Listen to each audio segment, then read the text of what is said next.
Just break your track record, brother. 7 times African championship, 5 times world champion member, 2 times 5th place, bronze medal in the Youth Olympics, bronze medal in the Mediterranean Games, ranking first in the world in 2018, and few in a national tournament. And you're gonna fight this guy today? Yeah, man. So have a EMS on standby.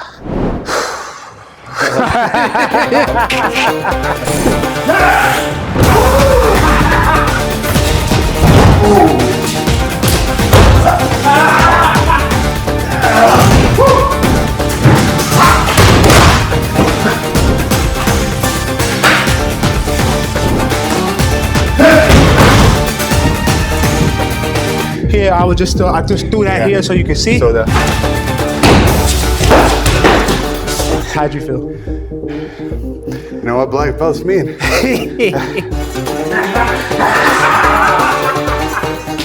Tell my mama I love her. Okay, so today a new episode of Sport Talk.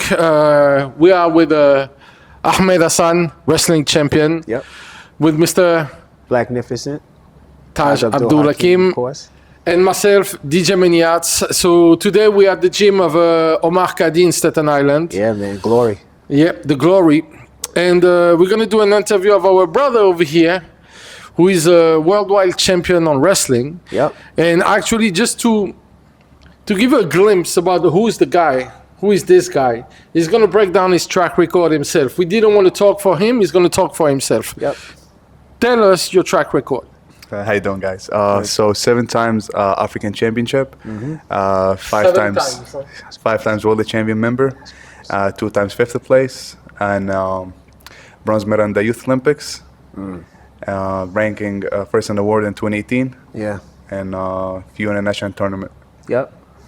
Okay. So you see, we bring you back again another champion, and so you're gonna fight with him.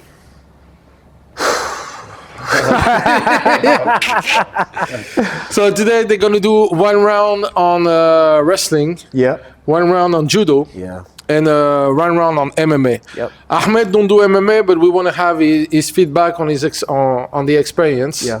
So let's do this. You ready, guys? Yeah. Okay. Sport Talk, another episode. Let's go.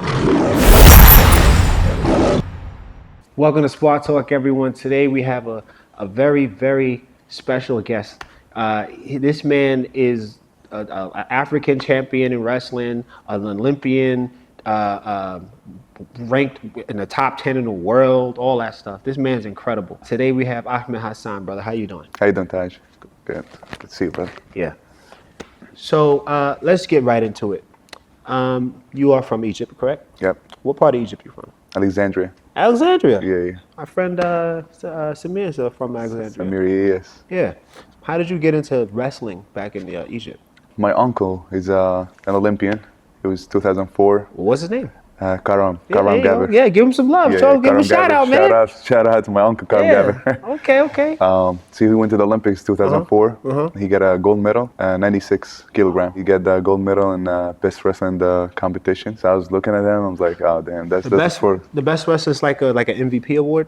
Yeah. It's like the best wrestler in the Olympics in that time, 2004. He won the final 11-1. So it was just Damn, he basically teched him. the final. Yeah. Yeah, I don't know, man. Like first teching meaning like beating them so bad you got to stop the match. It's something that you don't generally hear of at that high of a level. You'll hear In the about Olympics. Yeah, that's the highest final level. Even the world champion teching somebody in the final, meaning he was the best of everybody else too. Yeah. And for him to just walk through him and tech him for the ref and everybody to say, all right, that's enough. He had enough, man. He's not going. Come on, man. Come on, stop bullying him. That's a big deal. Yeah. That's crazy. Yeah, at that point I was like, that's the sport I want to do. I was 7 years old. So you were like kind of watching him on TV and stuff like that, and seeing him do that. And how'd you feel when you saw him win? It was crazy. It was just when he came back and we did this. We celebrate everything. They had the when parade he came. and stuff? Yeah. It was a lot of people, millions and millions of people. Airports, the walk in the streets. Wow. It was the first medal for Egypt in like 56 years. 56 years? Yeah, first gold medal. Oh, okay, there you go. So he's the national hero. Yeah. Wow, man. And That's the second incredible. time, he got another medal in 2012 when he was 35.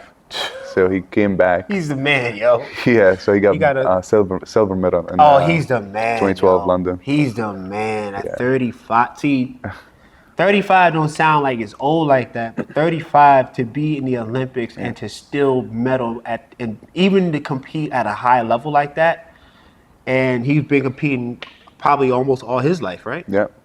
And to have all that mileage on you and stuff like that, and to still do that, that's a big deal. Like, whenever I see that, it's an incredible feat. Like, there's a Cuban guy, I think he's a heavyweight. Lopez. He's 40 something. 5 times.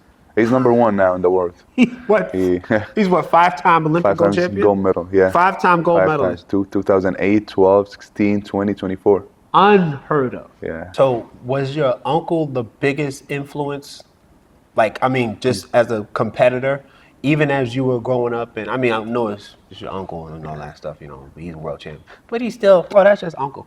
You know, this so-and-so, this person over here that you saw that you looked up to, or was there anybody like that who, you know, maybe you saw and you were like, oh, wow, or they hit a move and you never seen it done like that, or anybody like that you looked up to? So my uncle, he used to hit that moves that you see is like, what? How did you do that? Like, it's just like hard moves to do. Yes. So I used to look at him, like he was like my inspiration and like all time. I remember that I had like spar with him one day. Yeah. Like it was 2016. It was 15, 16, yeah. It was like, he was like 39 maybe. I was like, I'll spar with them. I went with them. I like, no chance. I had no chance with them. I was like almost 20. And it was my peak. I was world champion, coming back from the Olympics. I'm like, what? I can't go nowhere. Why he had something on him, and then it just. I try like that day. I tried everything with him. I was like, there's no chance. I got so mad. I was like, I sat in the mat on the side. He came. He was like, yo, don't worry about it. He's still good. Yeah. He's like, you're not supposed to beat me. Yeah. I mean, you're supposed to aspire to beat me, but you're not gonna beat me. Yeah. I was like, that's why he's different. Oh man. He built different, so he's like, Yeah. well, one like 6'3", 6'4", big, Oh damn. like 96 kilos. Just Yeah. say, Yeah, like, wait. Oh, that okay. shoot, There's yeah. also. I mean, yeah, he's big as hell. He's big. What do you think his biggest attribute was that made him different from everybody? I mean, his moves. Was it his speed that he just had? Was he just smarter, or what would you so say? he was strong, Yeah. tall, like he's like I say, his arms is like very like octopus. Yeah. He played wrestling different too. Yeah. We all played wrestling like low and strikey blows. Just play wrestling like open, wide open, and just through moves like no one can do. He's brother to my other uncle. Yeah. He's a coach. He used to coach him when he was young. It was tough with him. It was really tough. They used to have a lot of camps in U.S. Yeah. in Colorado, the Olympic High Center. altitude, yeah. I know in Colorado is like up in the mountain. Yep. So High it's the altitude. breeze. Yeah, I've breeze been out is like there, really tough over there. I snowboarding. heard. I never been there, but I heard a lot of. It's real. Yeah. It's real. Like, I've even been snowboarding like in the mountains and stuff like that. So it's already normally high altitude. If like you're in Denver and stuff like, well, when you get off the plane, it's high altitude. Yeah. And then if you go to like Denver or something like that, and you keep going up the mountain, you in Denver. That's why they call it the Mile High City. Yeah. You go there, it's high altitude. The way you breathe, you walking up the stairs to the car, that's different. And then now add that I'm like, because I snowboard, I would go up into the mountains, and you go up all the way up in the mountains, stuff like that. And it's even more like the air is thin. Like, even if you fall while you're snowboarding and you're in like a lot of snow, you got to be patient with how you move and stuff like that, because you just pushing yourself up is tiring. Yeah. It's, you know what I'm saying? I heard a lot about this place. So now him training there and all that stuff, that's a tremendous advantage. And living there the way your body acclimates is a tremendous advantage. So you talked about being inspired by your uncle at around 7 years old. So how would you say that experience, one, knowing your uncle and all that stuff, and having him as your inspiration, how would you say that shaped your life or kind of steered where your life went? So when I started wrestling, I was 7 years old. Yeah. Then it was tough because I was getting beat up by everyone. It's just little kids. Like I was 29 kilo. I remember that I had a competition in 2005. It was like State, Alexandria. Yeah. Like I got beat up by everyone. And then I was like, I decided to stop for like 2 years. I'm like, nah, that's not for me. Yeah. I was like, I got like after 2 years, I'm like, oh, let me go back, let me try, let me see. This is the water again. Then went back. I started like training. I don't want to compete until I want to feel like I'm ready. Because I was young. I don't want to stop again. I love the sport. Yes. But at the same time, I don't want to lose. So I was like, give me like 2-3 years. I stayed training. I was like, when I was maybe 11, I had my second competition.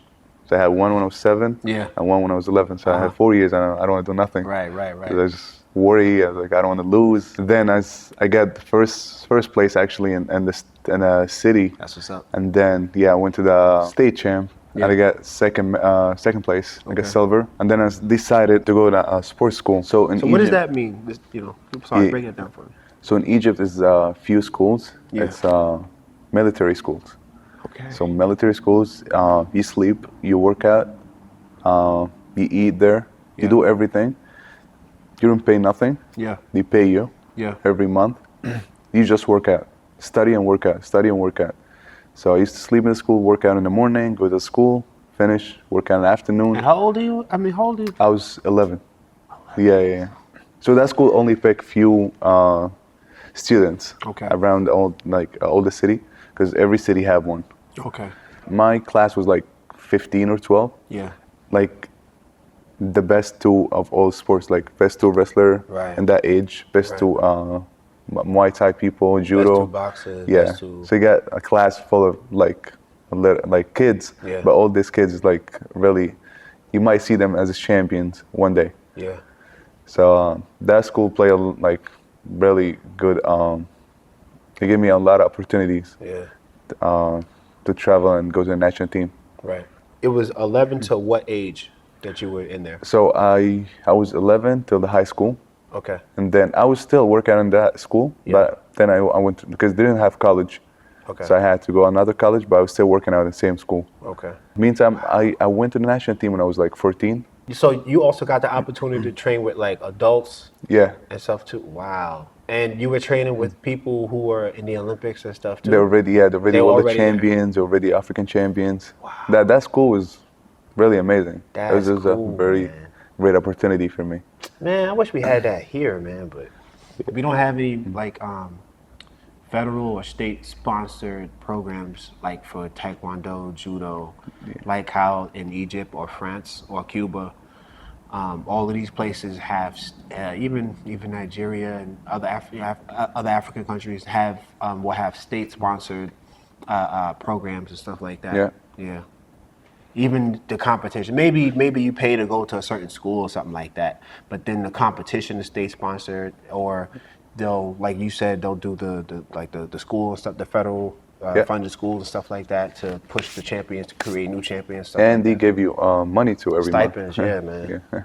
An allowance. That is awesome. When you went to college, you wrestled in college, or did you go to college and then you had to go somewhere else to continue the program for wrestling? That was the little bit a challenge for me, because my college was in somewhere, and the place that I work out at is just somewhere else.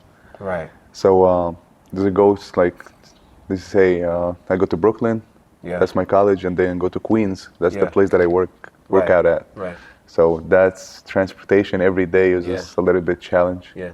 So, but my college didn't have like wrestling team. Right. We used to wrestle for like NCAA. Yeah. But I don't work out in the college. I have to go to my own. The culture, training culture was like, was it just were your coaches like just really like dictators, or were they like? Sometimes some more relaxed than others, or maybe some children were like more like problem child children and stuff. So I had like few coaches actually in all my career. Right. I had my real coach, the one that used to coach me in the school. Right. That one was really tough. So yeah, I don't care if you're tired. I don't care if you're injured. He's just gonna work out. Like he used to hit us with the belt. That's not right here, but in Egypt, this Hey man, hey. no parents was like, oh, it's just if Whooped you into you don't want to success. work out, just hit him. That's fine. You gotta do it. Like, yeah, we beat him for a lot less. Facts. And I know people watching is gonna feel that. They gonna feel that what you said. Yeah, it's the truth, you know. All right. So, what was the competition level like when you were like training? You would train with your teams and stuff like that, and then when you would compete internationally. So I really want to know about that. You know, like how old were you when you first had your international competition, and how do you feel like you stacked up? Because a lot of times as fighters, you know, we do train because we like this or like that, but at the core of ourselves, we really want to test who we are. Yeah. And, you know, we want to know if we are who we think we are. Yeah. Right? So I had my first international tournament. It was 2012 in Turkey. I was like 14. Yeah, 14 by that time. That's cool. It was tough for me. I broke my teeth. Yeah, it was a lot of Turkish tough guys. Yeah. Yeah, I got bronze medal, but it was a tough competition. Were they like clubbing and stuff like that? They were Elbows? so strong. I was like 15 and they were just 17. They're not like way older than me, but they 17 were is really big strong. difference. Like really strong. Like Yeah. I came back from this competition. I'm like, I'm gonna work out different now. Yeah. So I see these people. They don't work out like us. They have something different. And So I the had thing- a little camp with them. Yeah. Like I figured that when I come back, I should just change my workouts. Even if I'm tired, I'm gonna work out. Even if I'm injured, but it's not like really serious injury. Yeah. I'm just gonna keep pushing it. But even that, like you being 14 and going with the 17, I mean, they're basically in the senior division. yeah. They're pretty much, they're right there. That is a big feat for you to go and wrestle. And I did against that one on my 17-year-olds. own too. That like you just went? I was on the national team, but there was no like traveling for competition that time. Yes. They see me as young and like still need maybe time. So I was like, I'll go with my uncle. I took my uncle and we went to Turkey. I was like, just me and him. Team Egypt, only two. Team Egypt. Coach and his cousin. That's it. Wow, that is inspirational. And you did good. I mean, you did pretty good. I mean, like you said, 14 years old going against these 17-year-old dudes, and that's your first international competition. yeah. And who knows how long they've been doing international stuff. That's a big deal. Like 17 years, that's a different level of testosterone and experience and all that stuff. So I really got to give you your props on that one. Who are you would say, your top 5 fighters, wrestling or any judo, MMA of all time? So I got my uncle. What's up? As always. Second one is of course Lopez, the heavyweight wrestler. Yes. Say all the sports. I like Alex Pereira. Yeah, He's my favorite now. Yeah. And there's Russian wrestlers. One of them is it's freestyle. Yeah. Abdul Rashid Sadulev. Southern okay. Yeah. He's 2 times Olympian. 5. Say Habib. Habib, okay, yeah. Mr. Habib Nurmagomedov, one of the greatest of all I time. got my friends too. But among the 5 too is Hamdi. Hamdi. Yeah, he's a UFC fighter now. He's heavyweight. What's Hamdi Abdul Wahab. Hamdi Abdul. Oh, I seen him fight, and then I remember watching him fight. I was at my nephew's birthday party. Yeah, it was like 2 years ago, man. Yeah. Yeah. I was watching him fight, and then I seen Abdul Wahab, and I'm like, that's my mother's family name. Oh, That's man. Abdul Wahab. And I was like, oh, snap. I'm like, no, Yeah, he one of my relatives. What's up? He have a fight next month. Okay, I hope yeah. he won that one. I was watching. I'm like, oh, snap. Okay, Abdul Wahab. All right, cool. That's awesome. What would you say is your most memorable match? Oh. Yeah, it's Youth Olympics. It's the bronze medal match. Okay. That's when I said I finally did it. because that was my dream since I was 12. Yeah. Since I was in the school, I used to watch all wrestlers in the Olympics, in the Youth Olympics, because that was my, I'm still 12. I'm gonna have like 5 years goals. Right. So I want to be Olympic champ by that time. I want to be 17 and having like a medal in the Youth Olympics. Yeah. So I watched my, Hamdi, he used to be in the Youth Olympics, the one right before me. He's 4 years older than me. Right. See, he won the Singapore 2010. He got a silver medal. And I used to look up at him. I'm like, I want to see myself as Hamdi in 2014. Wow. That used to be my goal all that time. Just competing, just go African champion, world champion. And then I went to the Olympics. I went to the bronze medal match, and I won 11-1. Same, yeah. That was. I had a little backflip after. I was like so happy.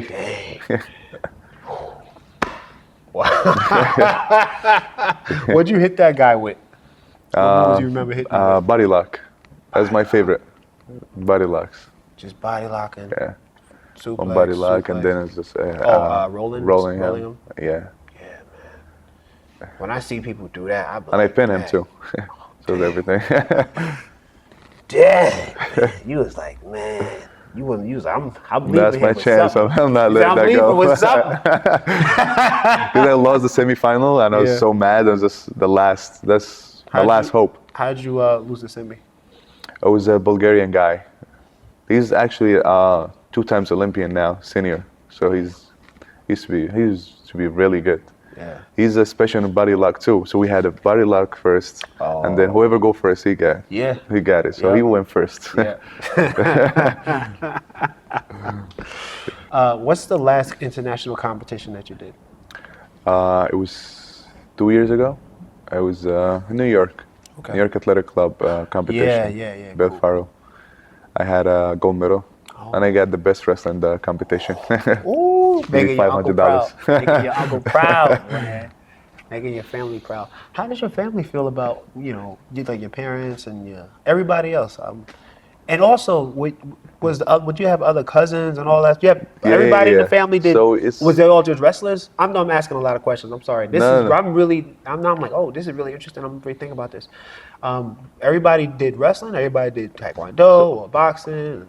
All the boys did wrestling. The girls went swimming. The other one was athletic, running. Yes. A track athlete. But all the boys will have like other 3 cousins. Yes. They all are African champions now. Wow. And they're still young. They're 16 and 15. Yeah. Wow. They're taking the same. Dang, man, your family's nice, man. Whew. They follow the same track that everyone follow. So I follow my uncle. They follow me and my uncle. Wow. Now the youngers follow their cousins. All the family like doing wrestling, and all Greco-Roman. So I do Greco. We all do the same Greco-Roman. Okay. So when you were at the World Championships, even coming up, right? When you went to the Youth Olympics, I'm about to say Junior Olympics, the Youth Olympics, did your experience make you more confident, or maybe did you feel like a lot of pressure on you because of your family's success and stuff like that? Has that ever affected you that way? Nah, that would give me it'll make me more confident. I was more confident. I went back, I'm like, I'm an Olympian now. Yeah.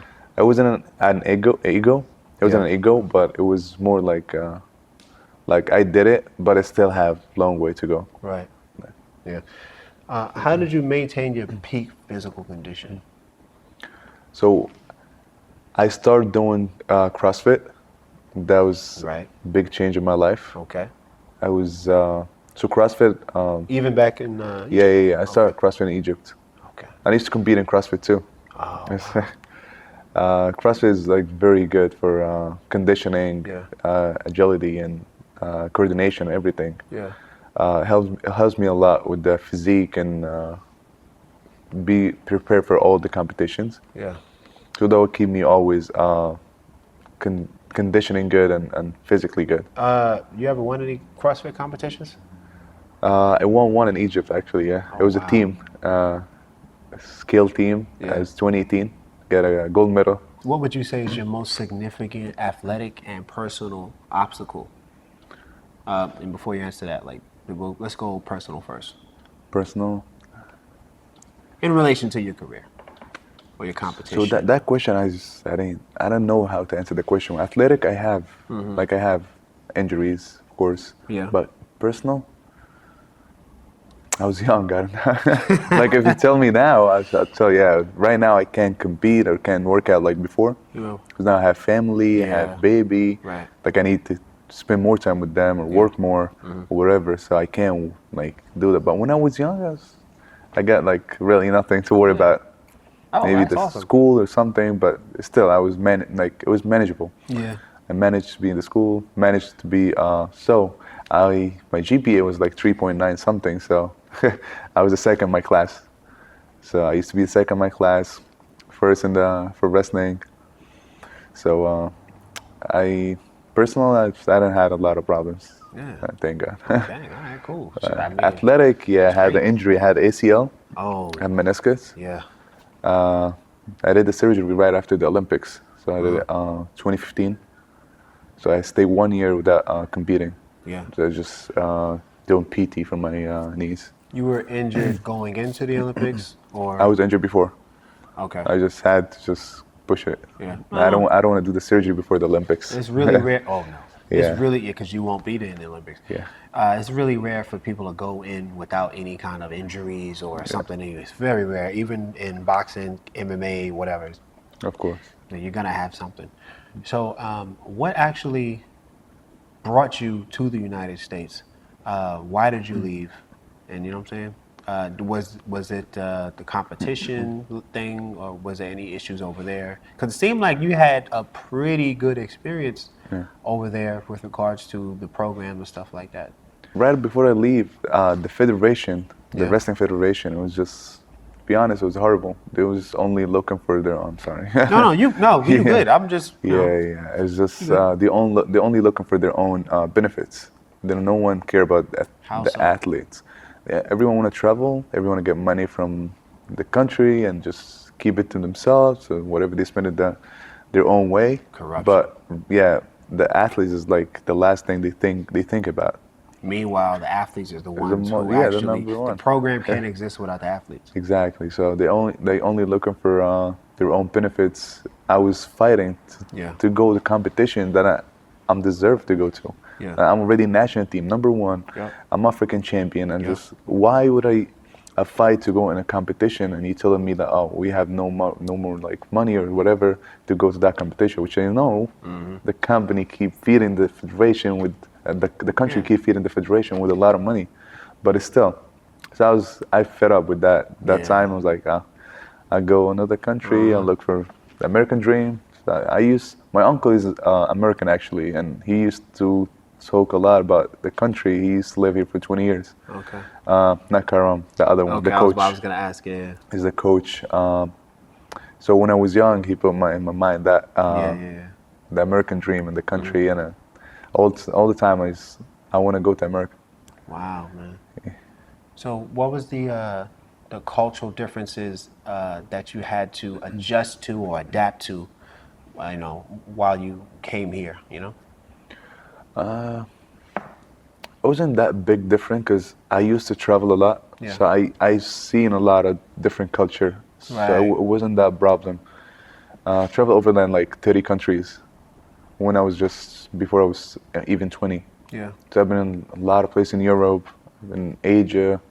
So I've seen a lot of culture. Yeah. Oh, okay. Sorry, I want to go back just 1 second. 1 second. Yeah. What place did you? For Asia, you were just visiting or tourism, No, or you actually competed? it was all competitions. Visiting, I considered like Turkey was the first competition. That's only by with my uncle, but I still compete. Yeah. So I never travel for pleasure, only for wrestling. And speaking of traveling for competition, you mentioned that Turkish guy. I know I'm going back a little bit. You mentioned that Turkish guy. Was that your hardest I almost said enemy. Was that your most difficult opponent ever that you went against? or was it like this one guy? Like, because sometimes even if it's like local, there'll be like one, or international, and you're just that good to where you do go a lot. There'll be like one guy that you always beat you, or maybe you beat him and he beat you and you beat him. Is there some kind of rival that you had that is just, you just was like, dang, this guy was just so hard to beat? I wrestled with that guy. He's Romanian. You remember his name? Nico Ojug, something like. Okay. I don't know the last name, but his name is Nico. Yeah. I don't know. That guy beat me twice. Until now, I don't know how he beat me twice. And a world champion in a semifinal. Dang. He was, he's way shorter than me. Yeah. My physique was way better than him. My technique, I consider this is way better than him. But I don't know. He beat me. Like every time I wrestle with him, he beats me. I don't know how he beat me. Dang. Like when you see someone that you know that you're gonna beat him. Yeah. I wrestled with him first time. When he beat me, it was a mistake. So he pinned me. It was 2017. I'm like in a world champion. Second match. I was like, okay, that was a mistake. And the year after, actually the competition was in Romania. Yeah. It was a semifinal. I made him in semifinal. I beat a Russian guy. It was a really strong guy. He was the number one in the weight class. Right. I really beat him. I pinned him. I beat a Serbian guy, beat a Croatian guy, and then I met him in the semifinal. So I beat all the good people, and I was a little confident. I'm like, this time is mine. Yeah. Okay. Yeah, I'm like, thank God he beat me last year, but now that's more important. That's the semifinal. I win. Boom, buddy luck, 4 points to me, and then happened 12-4 to him. He beat me 12-4. I don't know what that happened. How that happened? That was the match that I regret. I feel like it's taken like me maybe 2 months to heal from that. You said it took you 2 months to heal from that? Yeah. Like physically or like emotionally? Emotionally. Oh, dang. Not man. physically. So Emotionally, how'd you bounce back from that? I had just stay like maybe 1-2 weeks without just doing anything. Just stay. Do anything, just no wrestling, and then getting back a little by little. Right. But it was tough because I was thinking about it. But it's a good push too. Yeah. It is a little step back, but it gives you a push that okay, I need to work out more. I need to work out more harder. Yeah. Even if I'm working out harder, I'm gonna go more hard. Yeah. And what did that mean for you when you say I'm gonna go harder? What did you do differently? Just even if I'm tired, I'm gonna go. Like if there's no rest, I work out twice a day. I'm gonna give more time. I'm already giving my 100%, but I'm gonna give more time. I mean, when I lose, it gave me more push, to be honest. Right. Rather than when I win, because when I win, I was like, I'm the guy now. I'm good. I don't have to work out more. That's what I feel when I win. I work out good, but not at the same when I lose. Because when I lose, I only think about how I lost. Yeah. I'm not gonna lose again. Yeah, it reminds me of that saying, hard work beats talent when talent doesn't work hard. Hard, yep. When did you come here? And when you got here, did you just immediately want to go compete? Or did you have to find a place to live? Or how did that work out? So I had I had a lot of Egyptian friends over here. So they helped me with like places and stay at and places to find to work at and work out. Right away, I had stay 6 months. Yeah. I was it was the toughest 6 months of my life. Yeah. Stay away from my family, coming in a different country. That was the longest time and I spent away from them? away from I stay at winter camps, but it was only 3 months, mostly 3 months, 2 months, but not that much. But I had a competition in I came here in 2019. Okay. In May, and then I had a competition in November. Okay. And I wrestled in that one. And I wrestled in a weight is not even mine. I was 87 kilo. Yeah. I didn't get my weight. It's 87 kilo and 200 grams, which is a little bit. The referee was like, if you want to wrestle, you can just wrestle up because you're not gonna wrestle down. It was the last minute. I'm like, I'll do it. Okay. I wrestled 97 kilo. Yeah, this was big guys. That was tough. That's right under heavyweight, man. I went to the final. I got silver medal. alright. Silver medal. Yeah. Yeah, sorry. It was it was heavy people. You competed. You said in 2019. You did other competitions and stuff while you were here also. Or After that? so as a coach, so the Egyptian coach actually is he's an Egyptian coach. He's a coach of the U.S. National team, Nice. Greco-Roman. His name is Mohammed Abdel Fattah. Abdel Fattah. Okay. Yeah. He sent me an invitation in 2021. COVID hit. We all stay mostly home. Yeah. Just light workout. He sent me an invitation after in 2021. Then go with the national team. Seeing their New York Athletics Club.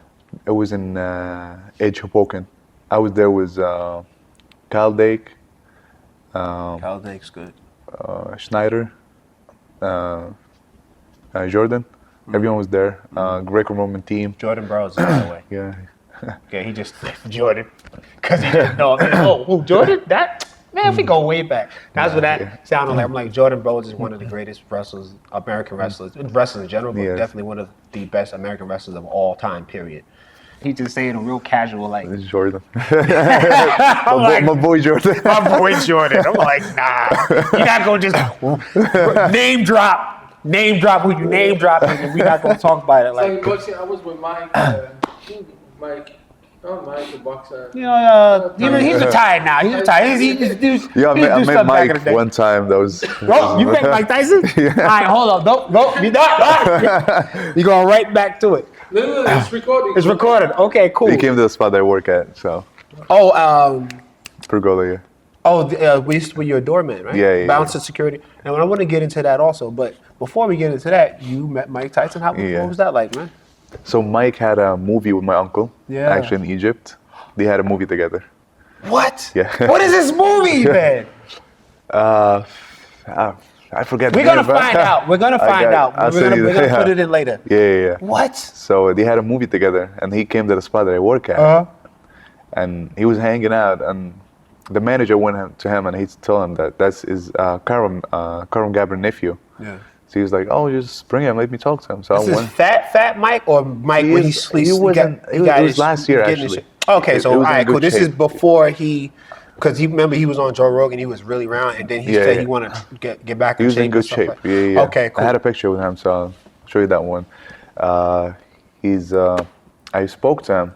I was like, I'm Karam nephew, and we started talking, and I told him like, I have just a question for you. Like every time I do boxing, I feel like I don't want to do I feel like it's not for me. Yeah. Like I feel like boxing is a little. I didn't say it's not for me actually. I said I feel like I don't want to hit no one. I don't want to get hit. Yeah. I feel like that's the boxing for me. He's like, so it's not for you. He's like, Keep it moving. Like, he gave me a short answer. It's like, it's not for you. It's like if you're doing boxing, you just forget about everything. You just go and you box. Yeah. Straight up. Yeah. That's awesome. But that's a great transition into my next question. So, you're still doing security yourself. Yeah. So, at what point into you integrating into the U.S. did you actually start doing security? Because it seems like it's pretty common for at least people who are combat athletes to just be like, okay, well, I get into security, I become a doorman, or even a bodyguard. Yep. Some people do that too. So how did you actually end up getting that job? So I told you, Hamdi, the UFC fighter, he used to work in that place before he signed with UFC. Mm-hmm. He gave me a job over there, and he was like, "Oh, let's work together." I'm like, "That's perfect." I used to just work out, and I used to work like a few jobs before that. Right. I was just new in the country. I don't know anything. Work in a restaurant, work in a market. I don't know anything. Just trying to learn a new language because it was hard for me to learn English. So I had just to work like easy jobs first before I be like a doorman and just speak with people like English all the time. It was hard for me. It takes me like maybe 2 years, 2 whole years to learn English. I didn't do any classes or anything. I just pick English from speaking with people. Right. And then I went to that job right there with Hamdi. Have you ever done any kind of personal security, like bodyguard work? No, actually, but that spot that I work at, it's a lot of celebrities come there. Okay. So there's Rihanna, Bad Bunny, LeBron James. Carmelo Anthony, there's Chris Brown, and all LeBron these James people. look So at you like, yeah. I'm more be staying with these people. Yeah, he'd be like, yeah, I don't need too much protecting. He was 6'8". I had a picture with him. It was just He's 6'8". yeah, He's his like hand over me 240 like or something this. like that. He's like solid. Them dudes.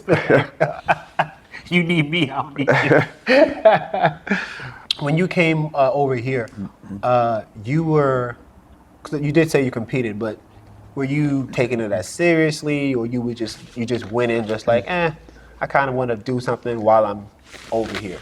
It was more like that, because when I was in Egypt, it was more focused that's the only thing I'm doing right now. Yeah. That's what I do is wrestling. I don't care about anything else. But here I was more I'm working, especially like since last year, family and having a baby and stuff. So now I'm taking Congratulations on that, bro. Thank you, bro. Yeah, man. Now is more like I have more things to do, so I want to more like coaching. So I coach. So that's more than like I want to work out like before. Did you coach when you were back in Egypt at all, or you were just student? That's it. Never coach, only here. Oh snap! So did you have to actually learn how to coach and shadow people coaching? Because I had to do that. I had to make that transition. I don't feel it's like it's far from being an athlete. Yeah. Especially if we say that if it doesn't matter if you're a good athlete, it doesn't make you a great coach. 100%. You can be a great coach and you never done even like state champ or anything. Yeah. But it wasn't hard for me. It's just because the way that I work out is the same way I'm gonna teach people. I mean, it depends. Everyone have like his own goals. Yes. The only hard part is like breaking the move for 1, 2, 3, 4, 5. Yeah. That's how I'm gonna teach you how to do like arm drag, arm throw.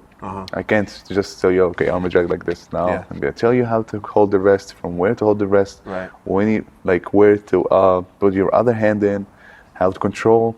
That all moves. It was like when I start coaching, it was a little hard, and then little by little, and staying with the coaches here. Yeah. They have like meeting every couple of weeks. Ah, that's cool. So we had what one about, actually like, curriculum yesterday. And stuff?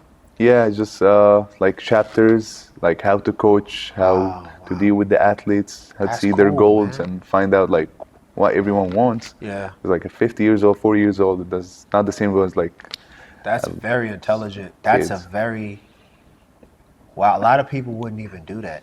Yeah. Like I'll do something like that on an individual level, but to have like a whole meeting and stuff like that, and everybody on the same page, that's very, very intelligent. That's in general. Aside from the athletics of it all, that's a very good business strategy to make sure that you guys have meetings, and every once in a while, because you don't want to annoy people, push people away, that type of thing. Every once in a while, you have a business meeting or something like that, a team meeting, whatever, however you want to call it, and you come up with better strategies to either get to the customer or, like in this case, the students and stuff like that, whether they're 50 years old, 10 years old, 20 years old, stuff like that. That's actually very intelligent. I respect that. So the one yesterday that was with the coaches, Yeah. only the coach Coach Omar bring everyone. Right. We had like chapters that we go through. Yeah. How to coach people, how to treat the athletes and see like their goals and see what they want, and how to break the moves. Like he can't just, like I said, he can't just go right away, show them like that moves, go like this, and be like, everyone's gonna be like overwhelmed. But how to break all the moves, and it was very, very good yesterday. It was open-minded for like coaching thing. Yeah. That's awesome, man. That's beautiful. One thing that I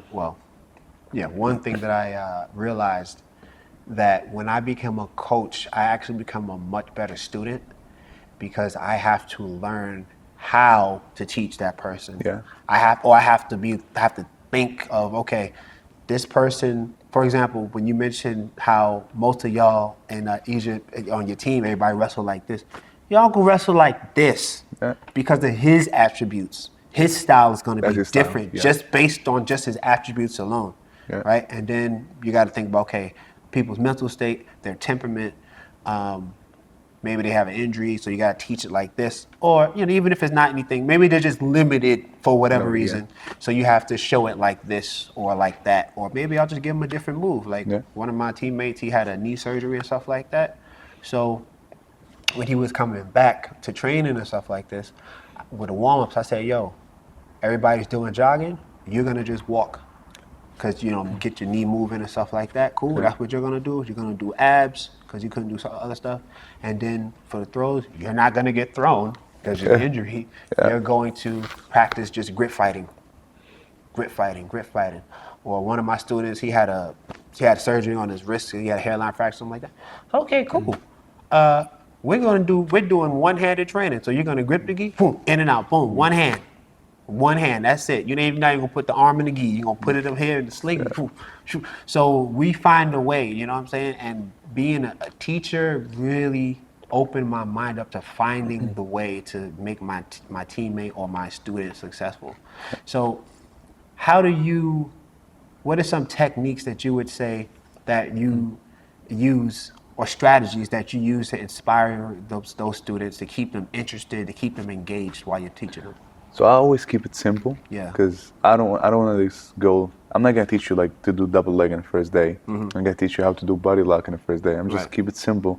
Find the ways to go to this move. Yes. So I always arm drag is my favorite. Yes. So arm drags is like the first thing that you do. You do from the outside. You're not gonna get in a clinch or anything first. Oh, you want to show everybody what an arm drag looks like? Yeah, of course. All right. So arm drag, you hold the wrist from that side. Your other hand rests right between the armpit and the elbow right here. Right. Got one leg forward. See the back leg right here? Drag that down. Move with the back leg. Control here. Nice, man. Nice. Very good. Very good. So I always teach them like simple things. Duck under. Yeah. Go like positions, work from the single leg. Yeah. Someone just gets single leg, how to get out, how to score from this. That's more important things that I'm teaching them right now. Yeah. And giving them more conditioning work. The warm-up, the wrestling warm-up is beautiful. Like, if you want to try it today, you can do it together. Yeah, I was thinking about that too. Like, I want to run through it with you because, it's kind of chilly in here also. So we definitely need to make sure that we're warm so that we don't get injuries. You got everything ready. I don't get injured. Elbows. I don't know about you. You in good shape, Yeah, if I don't warm up, even like I know jiu-jitsu. Yeah. We like to go right away to the technique. Yeah. But personally, I don't know. I get used to it the whole life. If I don't warm up, I feel like I'm gonna get injured. Yeah. I'm gonna get. So I have to come a little early and just do my warm up. And then go to the workout. Yeah. It's like 15 minutes to warm up. But it's keep you sweaty and I'll get all the joints ready for the wrestling or whatever. Yeah, man. Oh man, it really does, man. Warming up is underrated. Even though I know everybody I know really was like, hey, you should warm up. I still think it's underrated. I think some people, they just can't forget about it. Yeah, I got to do some kind of something. I can't just be here, then just walk up and then, Your muscles have to get ready for this. Yeah, man. Joints and muscles Straight up. need. I know I'm going to have to get ready for this. I know I'm going to go for a ride a couple times, but it's okay, man. I'm gonna be okay. So I don't knock me out, bro. Samir's got the ambulance on standby for me. All right, we are getting near the end of the interview, and we want to open up a segment, and we want to do our top three, right? So what we're going to do is basically, I'm going to ask you 3 questions and about your top 3 this, your top 3 that, your top 3 that. All right? First question. What is your top 3 qualities that you think it takes to become a world champion or a high level competitor? Work out hard. Yes. Sleep good. Yeah. Eat good. Bam. All right, Simple. Cool. Simple. Beautiful. That's cool, man. That's awesome. Right? See, I respect that, man. You just, hey, straight to the point. Yeah. Straight up. Put in the work. Top Make 3. sure you rest your body because that is actually very important. A lot of people, they under rest, or you can say people overtrain, but it's not you overtrain, you under resting. Yeah. And then eat good. And what's your definition of eating good? So I study CrossFit. Yes. There's 100 words of eating good. Yeah. They say 100 words. So the first 2 lines, easy, just eat meats and veggies. Yeah. Eat meats and veggies, nuts, a little bit of starch, Yeah. little sugar, little salt, not too much. Just keep it simple. That's meats and veggies. That's it. A little carbs, Yeah. potato or rice. Yeah. But in all, like in lunch and dinner, skip your meals. Yeah. Breakfast, my favorite breakfast is just eggs and oatmeal. That's it. Simple. Just like the old days. Every day. Yeah. I don't get bored just because I like it. What are your top 3 pieces of advice that you would give to a competitor when it comes to dealing with a tough match? You know, like keeping their composure, making sure that they don't get mentally defeated. You know. Yeah. So, personally, when I have like really like strong match and I'm worried about it, I always tell myself just work hard. Don't think too much, because if you think too much, it's gonna be like worry all the time. Yeah. Because once you're in the mat, you're gonna forget about everything. Yep. You just gotta remember what you learn, what you work out for. Yep. Like Straight up. all that worries is gonna go. You're gonna be worried. Like that's normal. Yeah. And if you have like a strong opponent or like really good opponent, you're just gonna go to the match just thinking about it, just a little worry. But once you step to the mat, you gotta forget about everything. You're not gonna be worried. You're not gonna be scared. You're not gonna be anything. Just you're going. Personally, me and my friends, we talk about that all the time in the national team. You be worried, thinking about it, but in a good way. You're not like overthinking. Right. You're not like that. It's not fear, but just a little worry about like what I'm gonna do with scenarios in my head. Yeah. I'm putting what if he do that? That's my reaction. What if he start doing this? I study the opponent. I watch their videos. Yeah. And like know like what they do. It's like they do shoot for double legs or whatever. Yeah. The boxing, like what's their stance? Yep. Like what's the they kick with the leg, left leg, right leg, what's strong hands, whatever. So I study them. And that's it. Last but not least, what are your top 3 inspirations outside of sports? So I got my mother first. Yes. Like I want her to see me as the best son ever, as she should, because she struggled with me all the time. Yeah, man. She was working, taking me to the schools, bringing me to the workouts every day, travel with me. She's still working, so I really want her to see me as what you want me to see. Yeah. That's beautiful. Second, my daughter. Yep. I just had a newborn. She's like 2 months old now. Yep. Congratulations. I want her when she got older. She see, that's my dad. Yeah. To be my hero. My hero. Yeah. My dad. Uh-huh. And last but not least, I want to see myself as people looking at me and see, I want to be like him. Yeah. That's what I wish. Alhamdulillah. So, come to that part of the interview. The sparring aspect of Spar Talk. So we come to that part of the interview where we are going to do 3 rounds of combat. First round is going to be his sport, this man's sport, wrestling. What rule set do you want to do? Yeah. Freestyle, whatever? Yeah, whatever, yeah. Okay. I do Greco, but I still love freestyle. Beautiful. So it's freestyle. That'll be the first one. The second, we will do a Judo rules match where we'll have our gis on, right? And then the third, and I know you do not do MMA, I'm not going to do anything crazy or anything like that. It's more of we want to get your feedback from the experience. Yeah. All right? All right, you ready? Thank you. Yeah, All let's right. go. Let's Thank go. you, bro.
Oh man, I knew it was top. Thank you. Alright, let's go.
I thought I was gonna fight out of that one. I was like, oh man, I'm gonna turn down. And then once you got my head down, and my hips, woo. Oh, man.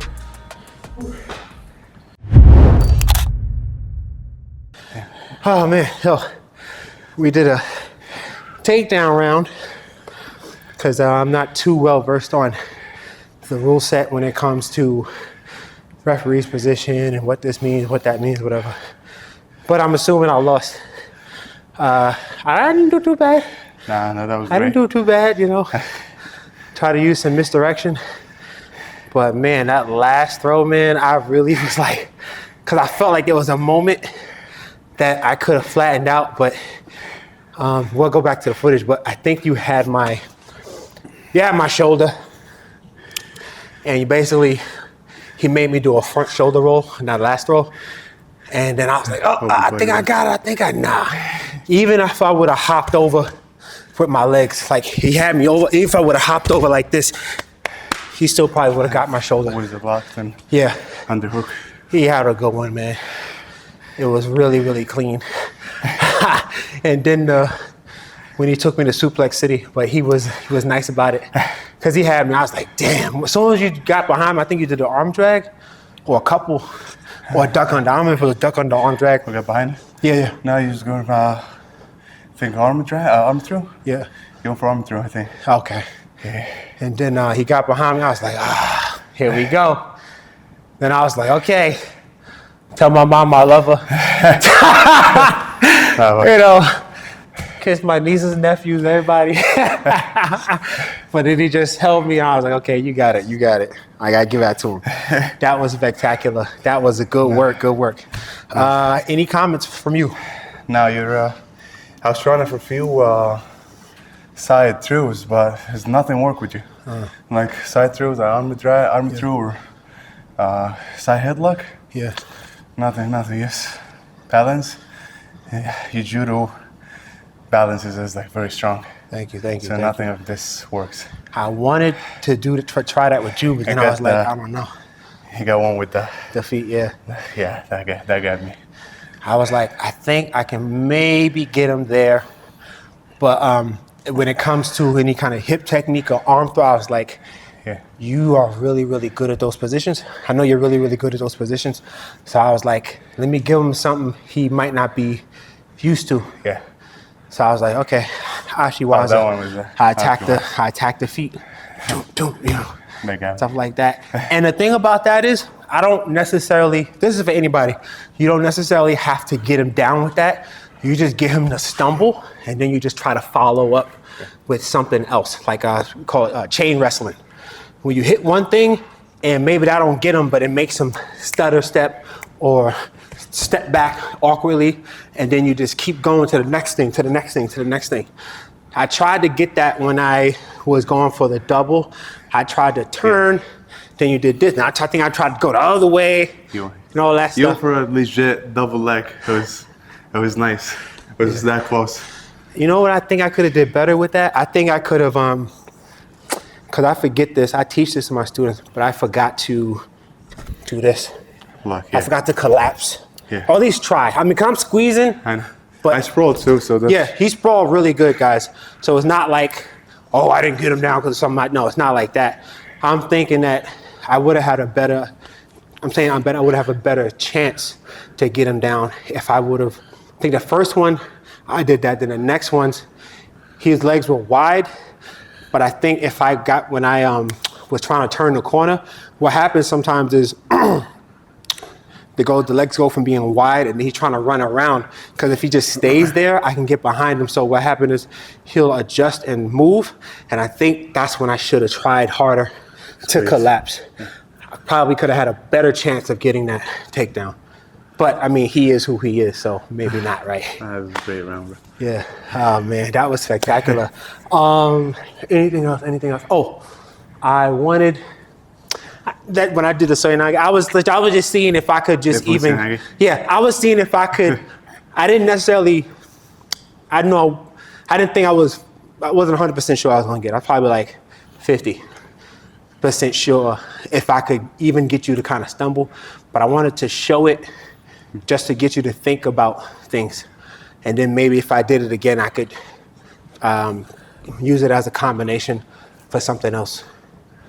Or anything from you about me? No, that's the balance and your legs is strong. Thank you. It's not easy to move you. Thank you. And he showed me few moves here for point tsunagi and yeah. what do you call it in judo? This is Sasai. Sasai. And then one time I tripped you, but you didn't. You went like this and went up like that, like quick. think that one, if I remember correctly, I think that was Kochigari. So it's like an inside trip. Like was an the inside Ochigari. one, yeah. But I think I did this side. I have to go to the table, I forgot. But it was boom or I did boom. I think I did that one.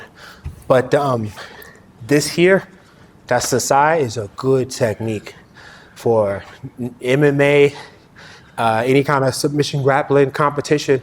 So especially if you're good with somebody who's good at tying up, right? So he's good at tying up. Yeah. And I don't want to stay too long here because he's world class and he's very, very good. Read that one, yeah.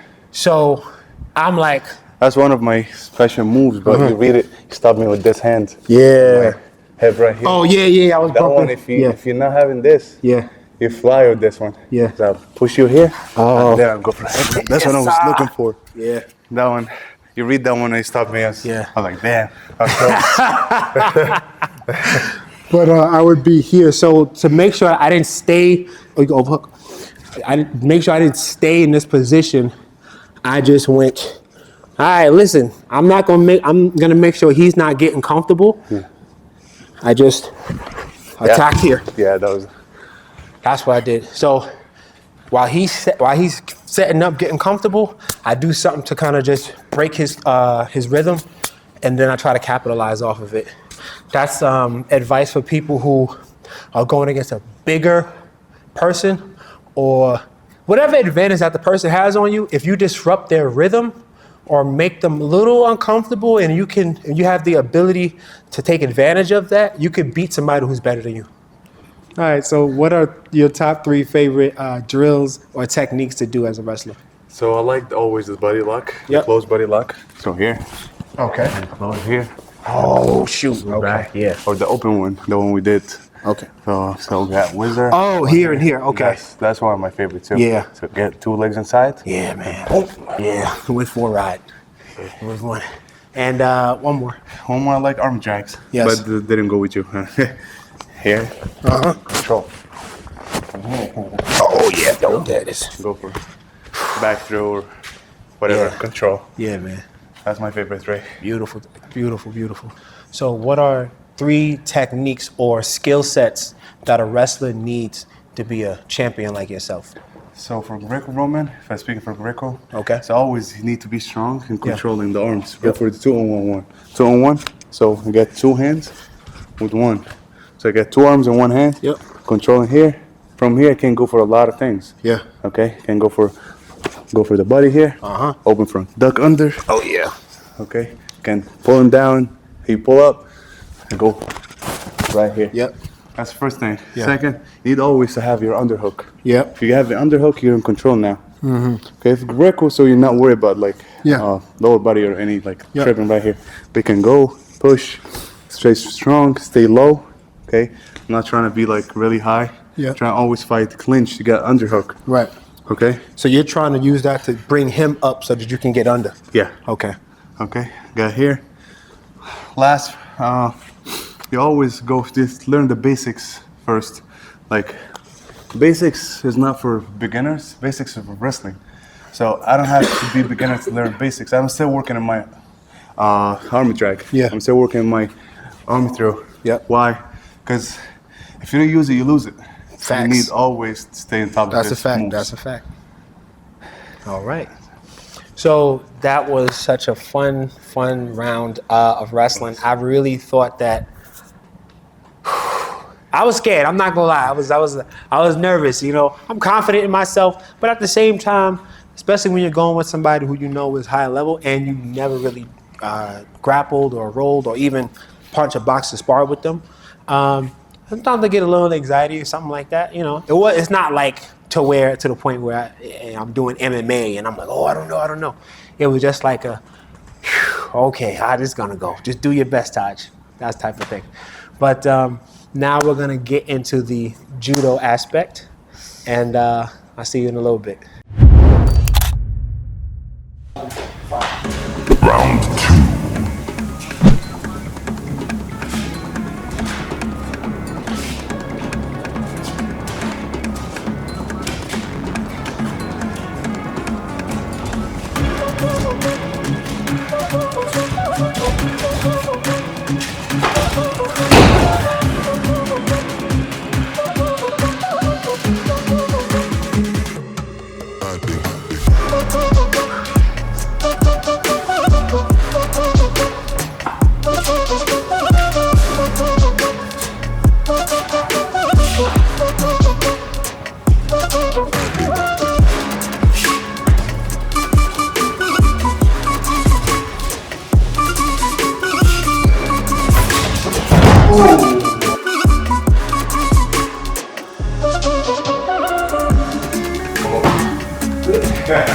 You okay? Wow.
Okay, I'm gonna hit you in the nuts.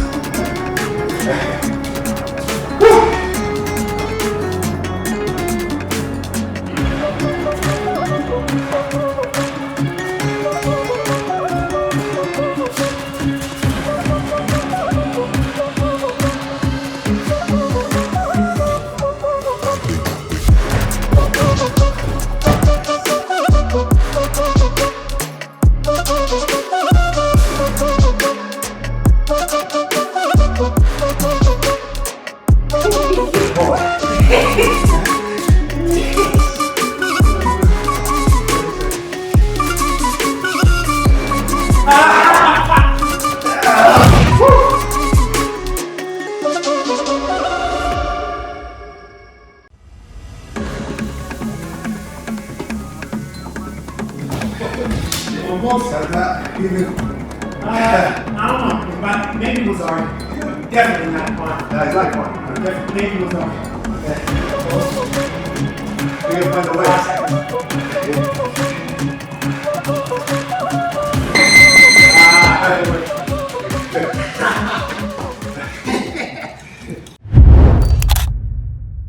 Yeah, that was fun. It was a lot different than being doing wrestling. A lot different. How'd you feel? You know what black belts mean? Now it was beautiful. Yeah. I hadn't enjoyed judo like that in a long time. Yeah. When the last time you trained judo? In Egypt, in school. Oh, okay, okay. The teammates. Yeah. It was even the old rules. Yeah, yeah. Touch legs was fine. Yeah. They just brought it back recently, Really? Yeah. but I think this.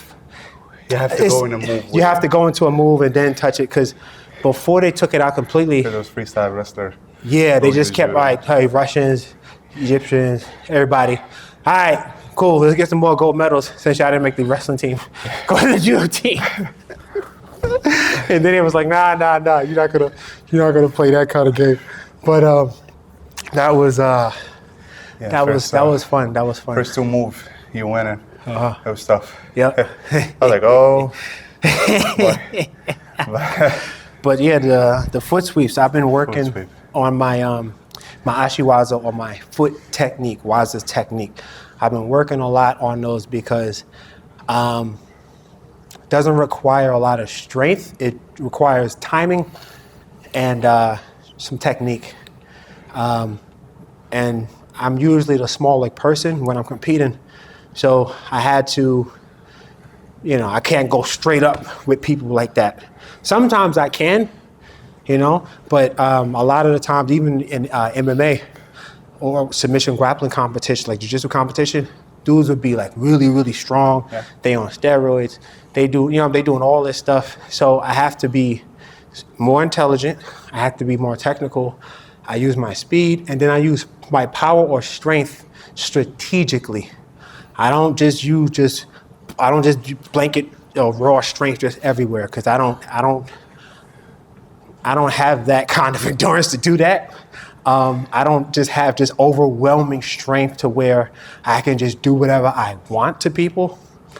And because of that, I ended up being stronger, but because of that, it helped me work on the little aspects that people might not even think or see or whatever. You know what I'm saying? They might not be looking for it. So I'll attack that wherever I see that they're weak at, and I'll take that away from them. The first technique, I think it was Sasai. Was it Sasai? I don't remember. I think it might have been Sasai, where I went here and got him over. Okay. And then the next one. He's like, I think it's called Okuriashi. Is it Okuriashi Orai? Yeah, it's Okuriashi Orai. So I was here, and he was like this. Yeah, he was going for this because I know him having this, meaning my belt. Him having that is the same as having a whole body lock with less grips. So I know that if he gets control of my hips, he's gonna do that, or he'll pull me in to lift me, whatever. So I know that I can't stay here, because fighting him up top, just strong like that, I'm not gonna win. It's not gonna be good for me. So what I do is I let him have that, and I had him here. So I let him have this grip, and I'm here like this, and all I did was this. So I want you to focus in on his feet. So I just move him. See how I move him? See that? But look, here's what I want. I want his feet to touch. So I move him. Just move. Yeah, just move here. You see how his feet touch? They kiss like this together. So I'm gonna do it slowly. See, I get him to move. oh yeah, That's this what, one. Yep. When we showed me that move today. Oh yeah, I'm definitely showing you the technique, and I'm gonna work and see how you can get it with no gi. Yeah. So that technique there, oh man, it don't matter who the person is. If you get that timing, if you get them to that and you time it, they're going. I don't care who it is. All you gotta do is make sure you control their shoulders so they don't turn in the air and land on their stomach if it's judo rules. Even if it's MMA or wrestling or whatever, you can follow up. Even in judo, if I throw you, because our goal is to throw the person on the back as clean as possible to finish the match. And if they turn on their belly, you can go for submissions and all that stuff, or you can turn them over to pin them, right, to win the match. But if you can get that and get them to the floor, over, man. You're gonna have a lot of success. And then something, that last one, what was it? You did a lift of some kind, right? Me? Yeah. Yeah. You had. So I find my way just to get close to you. He had the belt. Here. Yeah. And I left. Yeah. I did the same thing. Yeah. But then His reaction was fast. Just when you built. That last one, I didn't react fast enough. He got me over, and then which hip? I think it was. I think I threw it back, right? Yeah, I threw it back, and then my side of my hip hit, but I don't know how my shoulders were. So if we go to the video, I don't know if that's a no score or if it's a Wazari. Wazari is like a half point, a half in Ippon. Ippon is like a finish though. But I ain't gonna lie. I was like, oh shoot. I'd be nervous. I don't have to give him a space. Yeah. If I'm ever gonna go another round, I'll be like always. When he said I ain't go, he went right in that. I was like, oh, okay. No space. That's what we doing. Thank Gav. He's like, nah, I wrestle. I do the judo stuff. I'm wrestling with you. Oh man. Any questions about any of the other techniques or any of the moments that we had? That was beautiful. Great round, bro. That's good, man. That was very smart that you went in and dove in like this. When That's why I go with the gis and hold here. I was like, you said, nah, I'm not playing. Get them grips out of here. Get them grips going right in for the control there. But yeah, man, like if you're gonna do like jiu-jitsu competition, anything like that, you're gonna have to learn how to hand fight. Yeah. Just it's the same thing. It's just Only more thing, places. This Yeah. go for hand, like here. Yeah. That's what I do always. Just, Yeah. That's There's a down couple. there now. There's a couple you can do. Yeah. You grip here, you know. If I'm here like this, what I like to do, I'll go instead of this, Okay. I go here. So see, these 3 fingers are the main ones gripping. The thumb and the index are support. So see how you have this kind of fabric in here? Yeah. Once I pull this and then my thumb is gonna be on the outside, I'm gonna turn it down to take the slack out like this. Okay. I'll take this out here, and what I'll do is I'll grip your right under your pinky. Oh, okay. So you can grip. So once I do this, what I'm gonna do is, and it might take a couple, 2 or 3 pulls, what I'm doing is I'm attacking his pinky because this is a weak finger. I get under here, I push this away from me, and then look, I don't just pull, I step away also, here like this. So once I do this, my goal is to break a grip and then take a grip, Yeah. or I'll arm drag and I'll pull to this side and I'll get this here. But now this hand is out of commission. And even if he's really strong or whatever, if you try to underhook with this arm, see, it's gonna take him some time. It's gonna buy me time to attack. Yeah. See, I'll go here and here, right? Or if I'm here, I'll go here. You know, I can play a couple different ways with just that grip alone. But definitely, I want to see you doing judo. I want to see you, you know, working with the gi and all that, because you have the foundation already, man. You'll do fine, bro. Thank you. Yeah, no problem. And then afterwards, I'll go over some techniques with you if you want me to, whatever. Any throws, whatever, and you can show me some things too. Like that, damn. What's it called? It's not a lateral drop. What's it called, lateral drop? That one, when you jump in with your knee and then take them over. This one? Yeah, or with gi or no gi, we have what's from the body lock. You had a close or open, yeah. Yeah. It's a body lock stuff. Okay. I wanna just gotta work that with me. But anyway, so now we're gonna get into the final level, and that is the MMA level. And we're gonna have a good time. You know, you're gonna get gloves, I'm gonna get gloves. We're gonna get shin guards on. We'll be doing MMA. You know, submissions are allowed.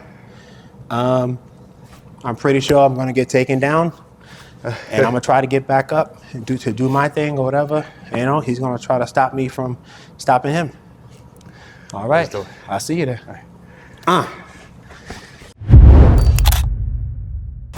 Round 3.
Wasn't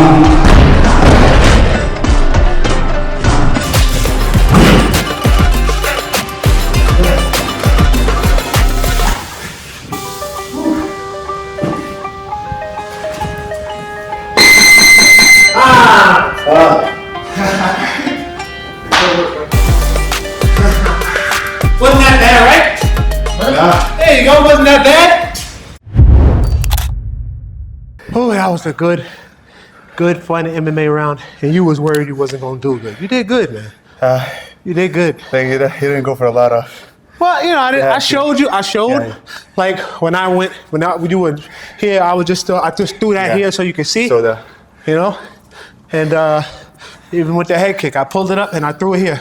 You threw this hook here, and I was like, okay, he has an understanding. You don't necessarily practice it like that, but I think you should. I mean, just to at least just have the skill set. You can make the decision if you're gonna do MMA or whatever or not, but I think that you can do it. To be honest, Yeah. I feel, like I said, might that change my mind? I've been worried all my life not to do MMA. I don't know what reason.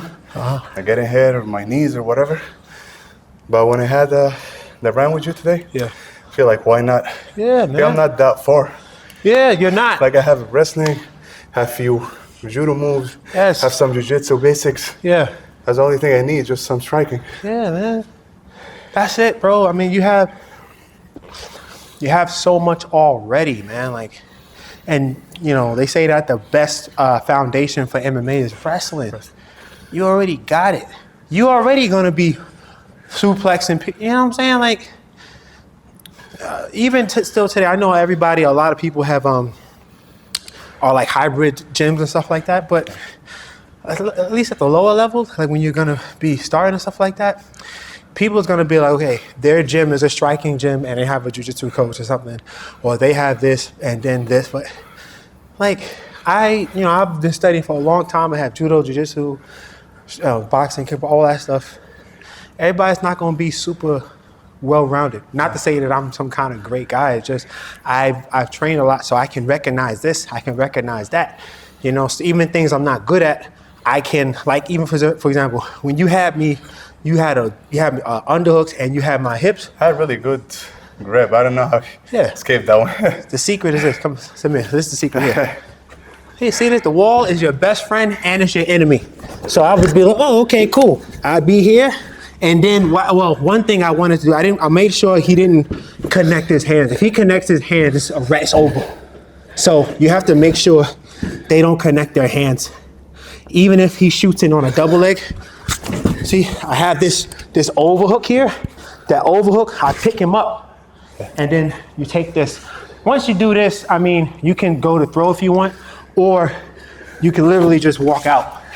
I mean, obviously he's gonna be pushing, but you open the door for you to leave. That one, first throw was tough. Yeah. Nice. The one he had me in the headlock. Yeah. That was good. I don't know how I didn't flat on my back. Because I had like few in the shit already. I'm not going to MMA too. You did a good job of turning to your knees to make it we call a dog fight or like a 50-50 type of position. Yeah.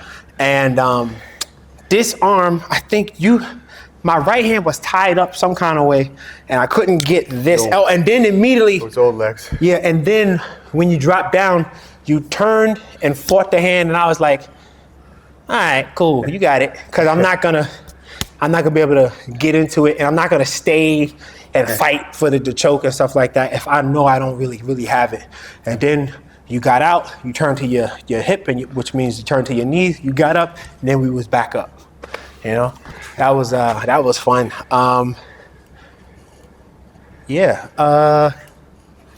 There's a lot of ways because of your skill set. Like I was saying earlier, I don't think it was on camera though, but I was talking about you doing MMA. You said, oh, I don't have to strike. And I said, bro, all you got to do is learn how to use a little bit of striking and a little bit of your combat IQ to use striking just to get to your wrestling.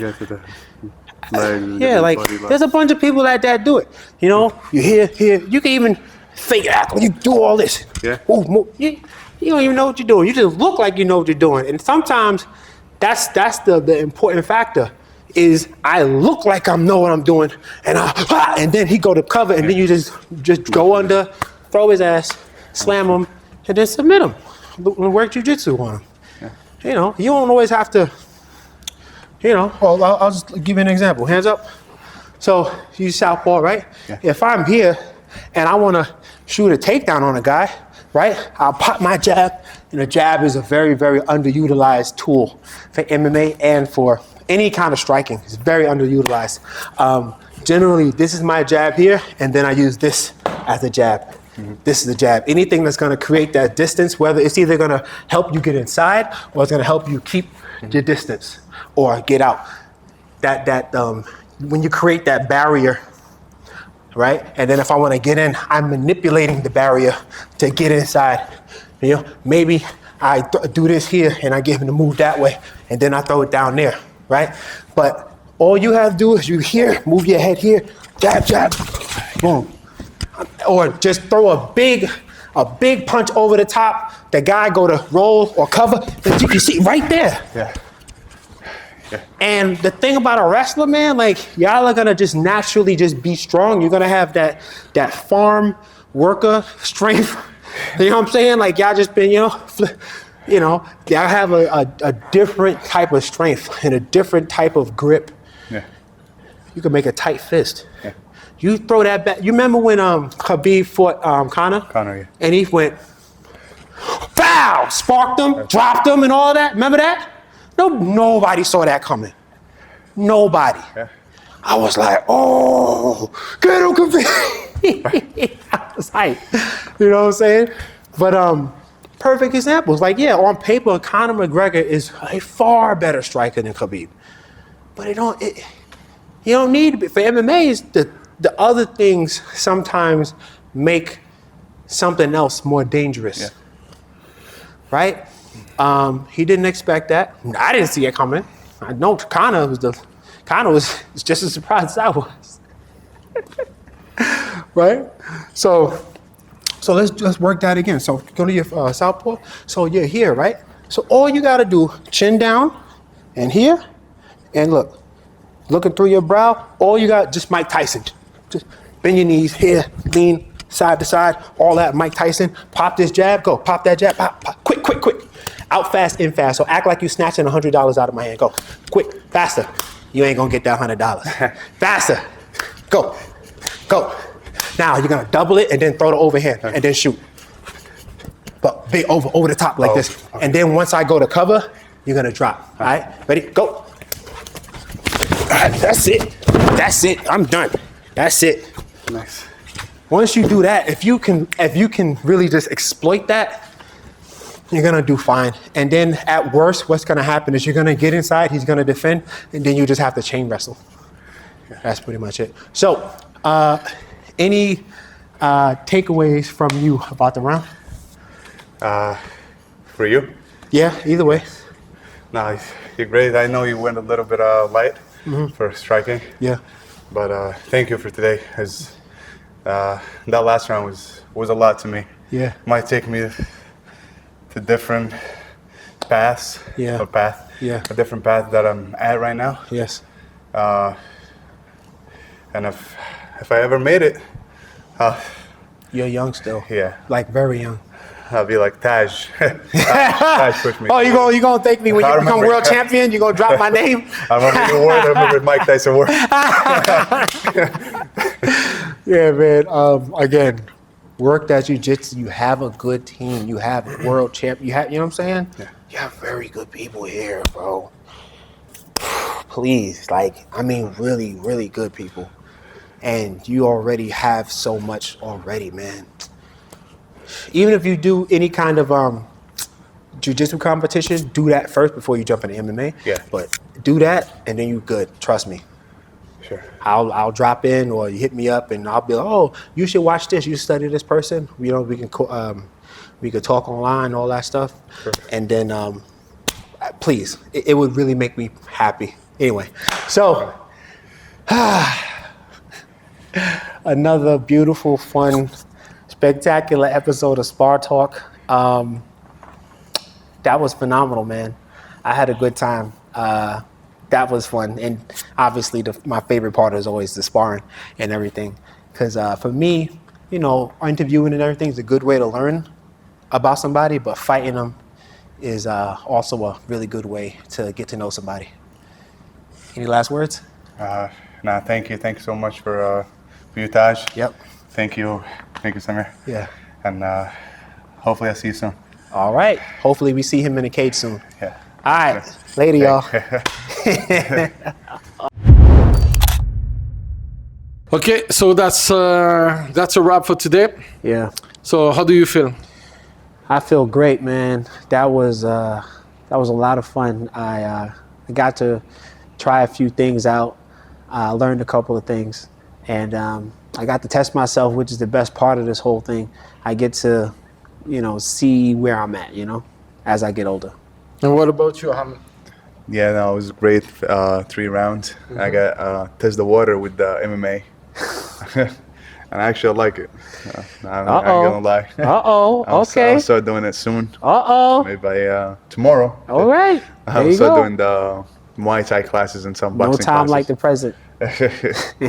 So let's follow with Ahmed later on. Maybe he's gonna jump into the MMA. We don't know. Yep. But for us, that was a great experience to have you over here. Yep. Of course. Always, A brother. great fucking champion over here, brother. Thank you. So another episode of Spar Talk wrapped up. We were at the gym of Omar Kadi in Staten Island. Yeah. And Omar, we're coming to see you soon also. All right. So my brother, let's go. Have a good one. Later.